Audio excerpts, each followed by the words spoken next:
नमस्कार मित्रांनो, स्वागत आहे तुमचं आताच्या ब्रेकिंग न्यूजमध्ये. मित्रांनो, इराण विरुद्ध अमेरिका जवळपास 107 दिवस युद्ध संघर्ष सुरू होता. आता हा युद्ध संघर्ष 14 कलमी करारानंतर थांबलाय. या करारामध्ये स्ट्रेट ऑफ हॉर्मुझचा वादही संपुष्टात आलाय. त्यानंतर क्रूड ऑइलच्या किमतीमध्ये 4% घसरण देखील पाहायला मिळाली आहे. क्रूड ऑइलच्या किमती घसरल्यानं सर्वसामान्यांना दिलासा देणारी एक मोठी बातमी समोर आली आहे. आंतरराष्ट्रीय क्रूड ऑइल मार्केटमध्ये गेल्या आठवड्यापाठोपाठ या आठवड्याची सुरुवात देखील मोठ्या घसरणीनं झालेली आहे. सोमवारी सकाळी कच्च्या तेलाचे दर थेट 4% कोसळले. जागतिक बाजारामध्ये कच्चं तेल एवढं स्वस्त होत असताना भारतीय वाहनधारकांना याचा फायदा मिळणार का, याकडे आता सर्वांचं लक्ष लागलंय.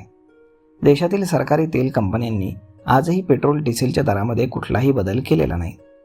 गेल्या 25 मे पासून देशामध्ये इंधनाचे दर हे स्थिर आहेत.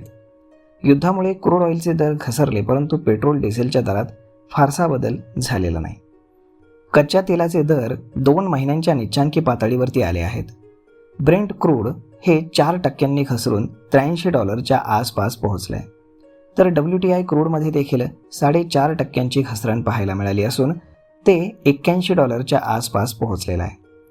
5 राज्यांमधील विधानसभा निवडणुका संपल्यानंतर मे महिन्यात तेल कंपन्यांनी अवघ्या 11 दिवसात 4 वेळा दर वाढ केली होती. 15 मे रोजी पेट्रोल ₹3 आणि डिझेल ₹3.29 महागलं.